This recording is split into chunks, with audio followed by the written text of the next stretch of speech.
the book of Yov has something very interesting in it. It says, "Lo yigra mitzadik enav, ve'et melachim lekiseh, ve'yashivem lanetzach ve'yigbaru. Ve'im asurim bazikim, yilchedu mechavlei oni." This verse says, "He will not remove his eyes from the righteous man until he is on the throne with kings. He will sit them there forever. They will become exalted."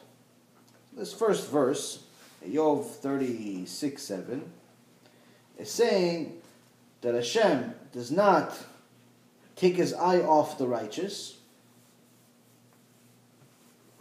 And the Gemara explains it, that means that a righteous person that does mitzvot, Hashem pays him his reward, not just in the next world, but in this world. So much so that he doesn't let it go until he pays him in full. That even if it takes several generations, even if the benefit of the mitzvah that the person did has to already go to the next generation and the next generation, his descendants will get the reward of a mitzvah that he did. Whether the mitzvah was tefillin, or the mitzvah was Shabbat, or the mitzvah was some type of chesed, anything that the person did, if the mitzvah is obviously exactly like it's supposed to be, Hashem pays the reward to the point where someone can get rewarded forever. And forever means just in Olam Haba and also in this world. How in this world? Where his descendants will get it. So this is good. This is good news. But then the verse continues.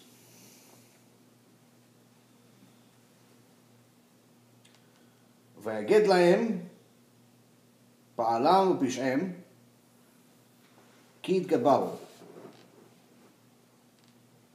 And if they are shackled in fetters, trapped in ropes of affliction, he thus informs them of their errant deeds and their transgressions, for they have become overpowering. I'll continue reading in English, it's easier, I think, for everyone to understand. "He opened their ears to discipline, and said that they should turn back from wrongdoing. If they will listen and serve him, they will finish their days in goodness, and their years in pleasantness. But if they will not listen, they will pass away the sword and expire for lack of knowledge." So there's a few really, really critical things that we just learned from this. We'll explain in a couple of minutes. So first thing we know, if we do mitzvot, Hashem will pay us in full. In this world, in the next world, our children, our children's children, and following forever. But Hashem also tells us that if my reward the reward that He gives us, causes us to become arrogant, causes us to become conceited, causes us to have too much pride, and not be the same righteous person that we were when He gave us the reward. So we were righteous, we did good, we were tzaddikim, we did good things. Tefillot, tefillin, kosher, Shabbat, nidah, all the amazing things were amazing. We're the best. We're doing even above and beyond. Hashem says, you're a tzaddik, I'm going to give you a reward. You're going to have this, you're going to have money, you're going to have good kids, you're going to have Torah, you're going to have amazing things. So all of a sudden somebody says, I'm a full tzaddik, great. And he starts having pride. He starts thinking that he's special.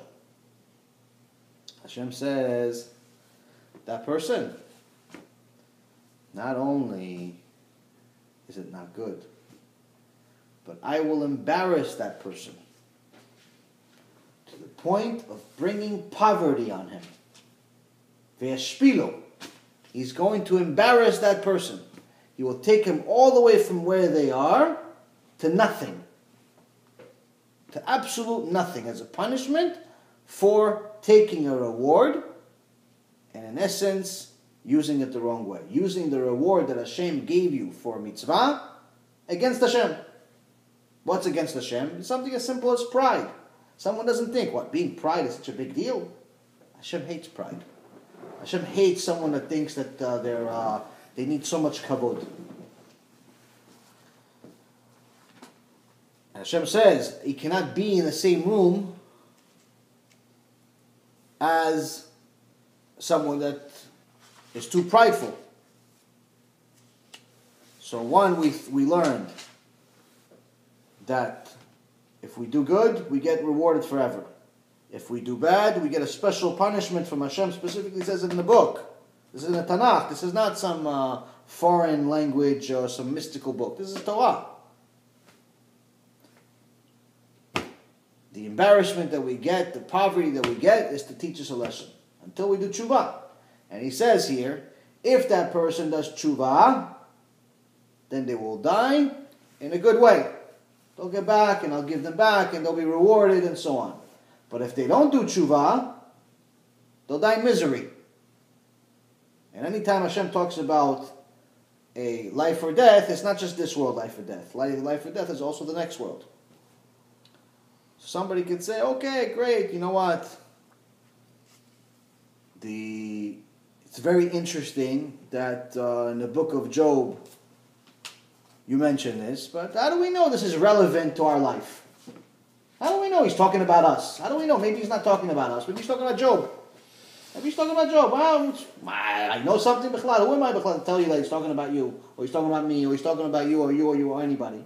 How do we know? Same Gemara, a few pages later, says, Am Yisrael, the Torah mentions that we had 48 prophets. 48 known prophets that are mentioned by name. Nevi'im. And 7 female prophetess. 7 women, 7 men, 48 men, or prophets. Okay, you have the names. The Gemara gives you the names. You have Abraham, Yitzhak, Yaakov, Moses, Aaron. You know, the list goes on, 48 names. Some of them are very, very well known, like Zechariah, Jeremiah, Amos, Eliyahu Navi, Elisha, the prophet, and so on. King David was a prophet, Solomon was a prophet, Ovadia. Okay, great. But the same Gemara says something very interesting. It says, we didn't have only 48 prophets. We had more prophets, double the amount of prophets, than the amount of people that left Egypt. Meaning in the Torah it specifically says that there were 600,000 men between the age 20 and 60. So there's obviously a lot more than 600,000. But it's referring specifically to that 600,000 number. There were 600,000 men between the ages of 20 and 60 that left Egypt. Throughout history, we had more than double that amount, which means at least 1.2 million, of prophets. Okay, so that's a lot of prophets. So why only 48 mentioned? And how is this connected to what we're talking about? The Gemara talks about, as Hashem said, if the prophecy that prophet said was relevant for future generations, meaning lanetzach, forever, if what they said was relevant forever, we know their name. Their words were recorded in the Torah. But if their words were only relevant to a specific time that they lived in, then it wasn't recorded. Which means that every one of the 48 prophets and every one of the 7 other prophets, the female prophets, that's recorded in the Torah, in the Tanakh, is relevant from then until forever. And that's how we know that when Hashem mentions this particular verse in the book of Job, and he says, I will reward the tzaddik forever for his descendants, just like I rewarded Rachel, the wife of Yaakov, for being modest. I gave her King Saul as one of her descendants. And just like I rewarded King Saul for being modest, I gave his descendant, I gave Esther from Megillat Esther. She was his descendant.